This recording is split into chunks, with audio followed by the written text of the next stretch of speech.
आज से हम नियोप्लेजिया या कैंसर का जो टॉपिक है इसको स्टार्ट करेंगे और इसका एक इंट्रोडक्शन और ख़ास तौर पे इस वीडियो के अंदर हम इसके नोमेनक्लेचर के हवाले से बात करेंगे।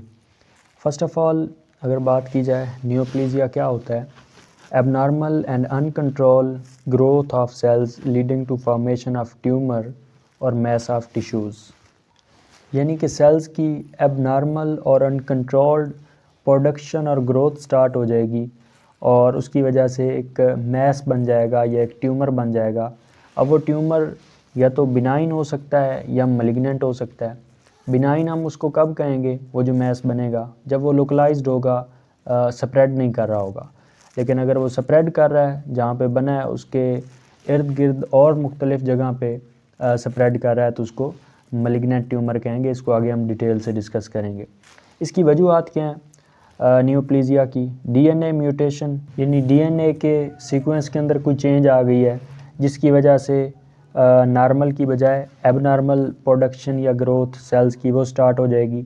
या इन्वायरमेंटल फैक्टर्स हो सकते हैं कि अगर आदमी एक ऐसे इन्वायरमेंट के अंदर रह रहा है जहाँ पे उसका कार्सिनोजेंस के साथ एक्सपोजर हो रहा है, स्मोक के साथ एक्सपोजर हो रहा है, पेस्टिसाइड्स के साथ एक्सपोजर हो रहा है, या डाइटरी फैक्टर्स हो सकते हैं जिस तरह से वो प्रोसेस्ड फूड की बहुत ज़्यादा इंटेक कर रहा है, या रेडिएशंस के साथ यूवी रेडिएशन, आयनाइजिंग रेडिएशंस उनके साथ एक्सपोजर हो रहा है, या कोई इन्फेक्शियस एजेंट वायरस वगैरह उसके साथ एक्सपोजर हो रहा है, या एक्यूपेशनल भी हो सकता है। यानी एक आदमी एक ऐसी जगह पे काम कर रहा है जहाँ पे उसका मुख्तलिफ़ केमिकल्स के साथ एक्सपोजर हो रहा है, आर्सेनिक के साथ, एस्बेस्टोस के साथ, और वो मुसलसल उसकी बॉडी में अकामुलेट हो रहे हैं, तो वो भी नियोप्लेजिया की तरफ लेके जा सकते हैं।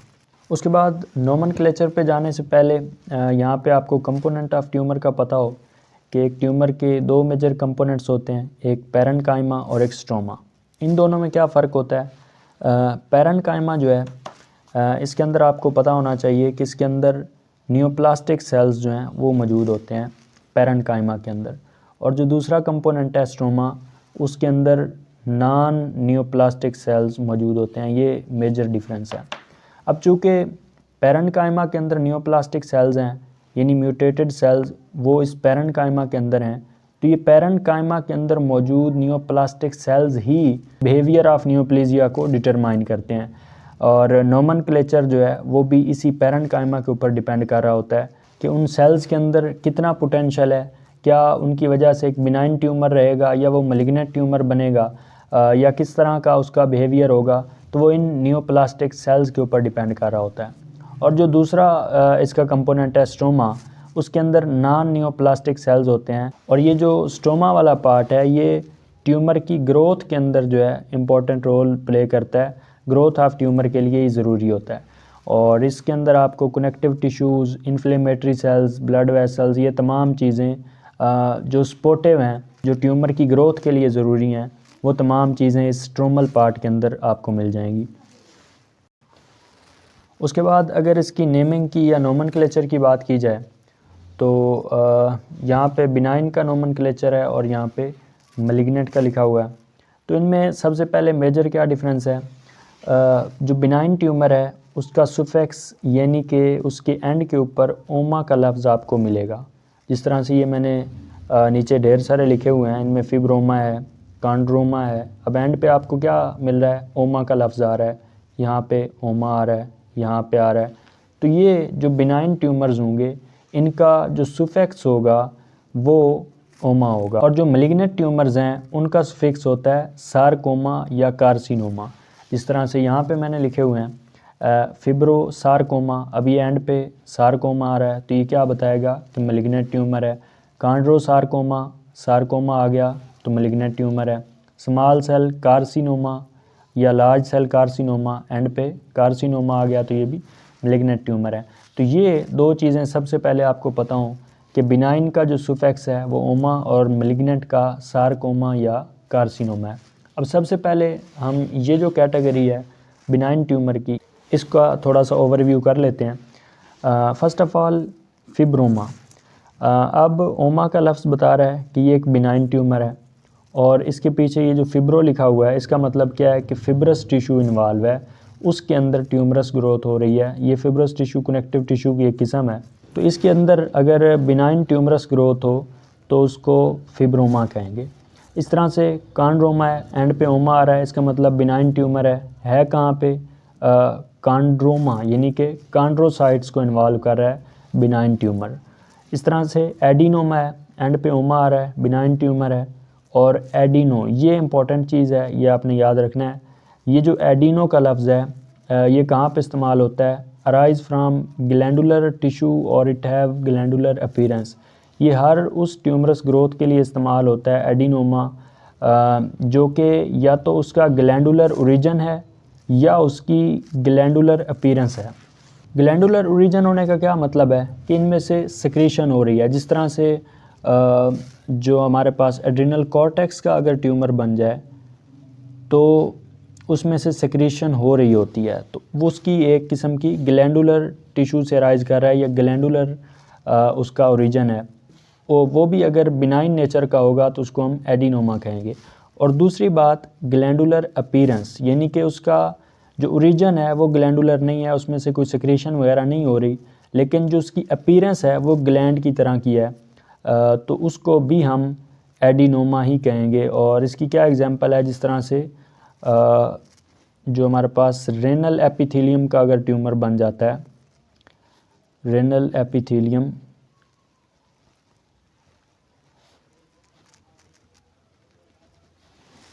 तो ये रेनल एपिथेलियम ट्यूमर, इसमें से कोई सिक्रीशन नहीं हो रही होती, लेकिन इसकी जो अपीरेंस है वो ग्लैंडुलर होती है, तो इसको भी हम एडिनोमा कहेंगे। ओमा का मतलब बिनाइन ट्यूमर और एडिनो का मतलब इनकी या ग्लैंडुलर ओरिजिन है या ग्लैंडुलर अपीरेंस है।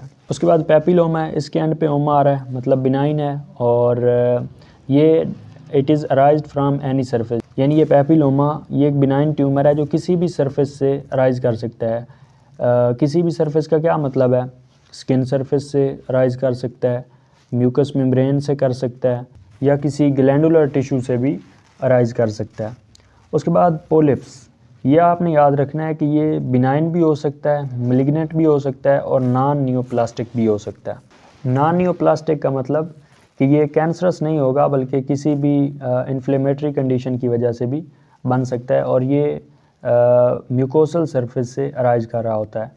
तो ये भी आपने फ़र्क याद रखना है कि पेपिलोमा जो है वो किसी भी सरफेस से, स्किन सरफेस से, म्यूकस मेम्ब्रेन से या ग्लैंडुलर टिश्यू से अराइज कर रहा होता है, और ये ख़ास तौर पे जो म्यूकोसल सरफेस है उससे पोलिप्स अराइज कर रहा होता है। और बाकी इसके एंड पे ओमा क्यों नहीं आ रहा, क्योंकि बिनाइन के अलावा मेलिग्नेंट या नॉन नियोप्लास्टिक फॉर्म में भी मौजूद हो सकता है। उसके बाद सिस्ट एडिनोमा है, ओमा का मतलब बिनाइन ट्यूमर और सिस्ट एडिनोमा का मतलब कि ये ओवरी में से अराइज कर रहा है। और हिमंजियोमा है, ओमा मतलब बिनाइन ट्यूमर है, कहाँ पे, endothelium of the blood vessel, तो उसका बिनाइन ट्यूमर है। लिफंजियोमा बिनाइन ट्यूमर है, कहाँ पे, endothelium of the lymph vessel, तो उसको लिफंजियोमा कहेंगे। तो ये थी नेमिंग बिनाइन ट्यूमर्स की। उसके बाद अगर मैलिग्नेंट की बात की जाए तो इनके एंड पे मैंने आपको बता दिया था कि या सार्कोमा आता है या कार्सिनोमा आता है। अब सार्कोमा किन के एंड पे आ रहा होता है, that are arised from the solid organ mesenchymal tissues. तो सार्कोमा जो है ये मेसेनकाइमल टिश्यू किसी भी सॉलिड ऑर्गन का मतलब जिस तरह से लिवर हो गया, या इसके अलावा कार्टिलेज हो गई, या कोई और आपके पास सॉलिड ऑर्गन है, तो उसके अगर मेसेनकाइमल टिश्यू में से राइज कर रहा हो तो उसको कहेंगे सार्कोमा। इस तरह से कार्सिनोमा, ये अगर एपिथेलियम इन्वॉल्व हो तो उसको कार्सिनोमा कहते हैं। अब ये एपिथेलियम के हवाले से आपने याद रखना है कि जो स्किन की एपिथेलियम है ये एक्टोडर्म से ड्राइव्ड होती है। Skin epithelium is derived from ectoderm, और जो GIT की एपिथेलियम है वो कहाँ से ड्राइव्ड होती है, that is derived from endoderm. और जो हमारे पास रेनल ट्यूबुलर एपिथेलियम है वो ड्राइव्ड होती है मेसोडर्म से।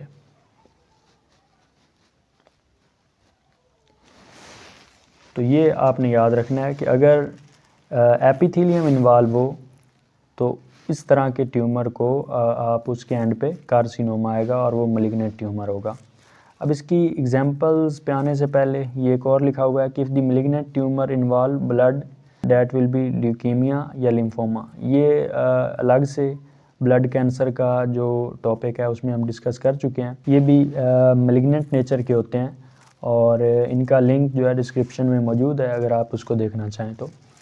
अब मैलिग्नेंट की एग्जांपल्स लिखी हुई हैं। फिब्रोसारकोमा, सारकोमा एंड पे है तो उसका क्या मतलब है कि मैलिग्नेंट ट्यूमर है, और फिब्रो मतलब फिब्रस टिश्यूज़, कनेक्टिव टिश्यूज़ वो इन्वॉल्व हैं तो उसको फिब्रोसारकोमा कह रहे हैं। कॉन्ड्रोसारकोमा, सारकोमा का मतलब मैलिग्नेंट टिश्यू है और कौन से सेल्स इन्वॉल्व हैं, कौन से मेसेंकाइमल टिश्यूज़ इन्वॉल्व हैं, तो कॉन्ड्रो मतलब कॉन्ड्रोसाइट्स जो हैं वो इन्वॉल्व हैं। कॉन्ड्रोसाइट्स कहाँ पे होते हैं, ये कार्टिलेज के अंदर होते हैं। मतलब कि जो कार्टिलेज है एक सॉलिड ऑर्गन है तो इसमें से अगर राइज कर रहा हो तो उसको कॉन्ड्रोसारकोमा कहते हैं। इस तरह से लिम्फेंजियोसारकोमा, सारकोमा मतलब मैलिग्नेंट ट्यूमर है और लिम्फेंजियो मतलब जो एंडोथेलियल सेल्स हैं लिम्फेटिक वेसल के वो इन्वॉल्व हैं तो लिम्फेंजियोसारकोमा। उसके बाद है स्मॉल सेल कार्सिनोमा और लार्ज सेल कार्सिनोमा। अब एंड पे आ रहा है कार्सिनोमा और यहाँ पे भी वही है, और ये मैं ऊपर बता चुका हूँ कि कार्सिनोमा आने का मतलब क्या है कि एपिथेलियम इन्वॉल्व है और मैलिग्नेंट ट्यूमर की बात हो रही है। तो यहाँ पे एक तो स्मॉल सेल कार्सिनोमा और लार्ज सेल कार्सिनोमा, इसमें एपिथेलियम इन्वॉल्व है। किस चीज़ की, लंग्स की एपिथेलियम इन्वॉल्व है। और दूसरा ये एक मैलिग्नेंट ट्यूमर है और ये आमतौर पे स्मोकिंग की वजह से हो रहा होता है। उसके बाद रेनल सेल एडिनोकार्सिनोमा। अब एंड पे कार्सिनोमा आ रहा है मतलब एपिथेलियम इन्वॉल्व है, और एडिनो का मतलब या तो ग्लैंडुलर ओरिजिन है या ग्लैंडुलर अपीयरेंस है। और बात हो रही है रेनल सेल्स की, तो इनका हमने यहाँ पे देखा था कि ये जो रेनल एपिथेलियम का ट्यूमर होता है इसकी ग्लैंडुलर अपीयरेंस होती है। तो इसका क्या मतलब हुआ कि ये जो रेनल सेल एडिनोकार्सिनोमा है, एक तो इसका जो ट्यूमर है उसकी ग्लैंडुलर अपीयरेंस होगी, इस वजह से इसको एडिनो कहा गया। और कार्सिनोमा का मतलब एक तो ये मैलिग्नेंट नेचर का है और दूसरी क्या बात है कि एपिथेलियम भी इसमें इन्वॉल्व है, तो इस वजह से इसको रेनल सेल एडिनोकार्सिनोमा कहेंगे। तो ये था मेजर डिफरेंस बिनाइन और मैलिग्नेंट ट्यूमर में कि आपने उनका सुफिक्स को देख के आइडिया लगाया कि वो बिनाइन ट्यूमर है या मैलिग्नेंट ट्यूमर है। इसके अलावा एक टाइप हो सकती है जिनको मिक्स्ड ट्यूमर भी कहा जाता है, और इसके अलावा इनको प्लियोमार्फिक एडिनोमास भी कहा जाता है। एडिनोमास का मतलब ये पीछे भी बात हो चुकी है कि या ग्लैंडुलर ओरिजिन होगा या ग्लैंडुलर अपीयरेंस होगी। मोस्टली ये सलेवरी ग्लैंड के अंदर होता है, ये हम अभी देखते हैं। इसको मिक्स्ड ट्यूमर क्यों कहा जाता है, क्योंकि इसके अंदर combination of different type of cells, epithelial cells, mesenchymal cells, तो ये इनका एक कम्बिनेशन मुख्तलिफ़ तरह के सेल्स का होता है, इस वजह से इसको मिक्स ट्यूमर कहा जाता है। That give rise to glandular and supportive elements.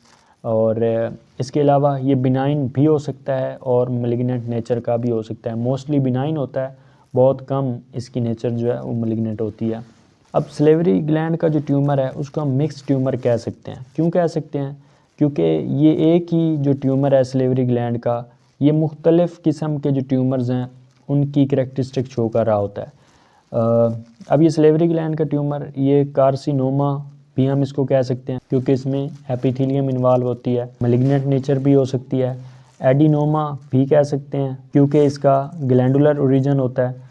और फिब्रोमा भी कह सकते हैं क्योंकि इसके अंदर फिब्रस टिश्यूज़ भी इन्वॉल्व होते हैं। फिब्रो कार्सिनोमा भी कह सकते हैं, मीन्स कि ये एक तो एपिथेलियम इन्वॉल्व है जिसकी वजह से कार्सिनोमा का, और दूसरा ये मैलिग्नेंट नेचर अगर हो जाए तो उसको फिब्रो कार्सिनोमा, और अगर सिंपल फिब्रस टिश्यूज़ इन्वॉल्व हैं लेकिन वो बिनाइन नेचर तक हैं उसको फिब्रोमा कहा जाता है। इसके अलावा इसको कॉन्ड्रोमा भी कहा जा सकता है अगर कॉन्ड्रोसाइट्स इन्वॉल्व हों और बिनाइन नेचर का हो। तो यानी एक ही ट्यूमर है और वो मुख्तलिफ़ किस्म के जो ट्यूमर्स हैं उनकी करैक्टरिस्टिक्स शो कर रहा है, एक मिक्स किस्म की करैक्टरिस्टिक शो कर रहा है। और एक कम्बिनेशन है मुख्तलिफ़ सेल्स का जो इसके अंदर मौजूद है, इस वजह से इसको मिक्स ट्यूमर या प्लियोमॉर्फिक एडिनोमा कहते हैं। उसके बाद 3-4 चीज़ें हैं जो कि आपको कंफ्यूज कर सकती हैं। ये जो मुख्तलिफ़ ट्यूमर्स आपके सामने लिखे हुए हैं, मीज़ोथेलियोमा, लिम्फोमा, मेलानोमा और सेमिनोमा, ये 4 वो ट्यूमर्स हैं जिनके एंड पे ओमा आ रहा है। अब आप कंफ्यूज होंगे कि आपसे कोई पूछेगा तो आप कहेंगे कि ये तो बिनाइन ट्यूमर्स हैं, लेकिन ये आपने याद रखना है कि एंड पे ओमा आ रहा है, लेकिन उसके बावजूद ये वाले चारों मेलिग्नेंट ट्यूमर हैं, ये बिनाइन नहीं है, ये एक एक्सेप्शन है। ये चारों आपने याद रखने हैं कि मेलिग्नेंट ट्यूमर्स हैं। इसके अलावा जब आप ये चैप्टर पढ़ रहे होंगे तो 1-2 टर्म्स और भी आपको मिल जाएंगी। एक टर्म है टेराटोमा। ये क्या होता है? It is derived from 3 germ layers. Germ layers कौन सी होती हैं ये आपको पता है, एंडोडर्म, एक्टोडर्म, मीज़ोडर्म। तो नॉर्मली आपको पता है कि ये तीनों जो जर्म लेयर्स हैं, एम्ब्रियोजेनेसिस जब हो रही होती है तो इनमें से हर एक जो लेयर है ये एक स्पेसिफिक आर्गन के अंदर कन्वर्ट हो जाती है, उसके अंदर डिफरेंशिएट हो जाती है। लेकिन अगर ये अपने एक स्पेसिफिक आर्गन के अंदर कन्वर्ट ना हो और ये जो जर्म लेयर्स हैं ये डिफरेंशिएट ना हो अपने स्पेसिफिक आर्गन्स में और एक मैस सा बन जाए जिसमें एंडोडर्मल, एक्टोडर्मल और मीज़ोडर्मल सब्सटेंस, उनका एक कम्बिनेशन सा आपको मिले, जिस तरह से आपको फैट, टीथ और मसल्स वगैरह वो उनका एक मैस सा आपको बना हुआ नज़र आए, तो उसको आप टेराटोमा कह सकते हैं। इसके अलावा एक टर्म क्रिस्टोमा भी आपको मिल सकती है। ये एक बिनाइन ट्यूमर लाइक ग्रोथ होती है। इसमें आपको नॉर्मल टिश्यूज़ मिलते हैं, लेकिन क्या होता है कि वो एबनॉर्मल लोकेशन पर होते हैं, यानी कि टिश्यूज़ नॉर्मल होंगे लेकिन उनको जहाँ पे होना चाहिए वहाँ पे नहीं होंगे, बल्कि किसी और लोकेशन में, बॉडी के किसी और पार्ट पे, किसी एबनॉर्मल लोकेशन पे आपको मिलेंगे। और ये क्रिस्टोमाज आपको पूरी बॉडी में कहीं भी मिल सकते हैं, पेंक्रियाज में, स्टोमक में, म्यूकोजा सरफेस पे, आई पे, ओरल कैविटी में, या कहीं और भी आपको ही मिल सकते हैं। तो ये था नोमेनक्लेचर नियोप्लेजिया का, और इंशाल्लाह नेक्स्ट वीडियो के अंदर हम कुछ बेसिक टर्म्स जो इस नियोप्लेजिया के अंदर इस्तेमाल होंगी उनको देख लेंगे, और उसके बाद जो हॉल मार्क्स हैं कैंसर के उनको 1 बाय 1 डिस्कस कर लेंगे।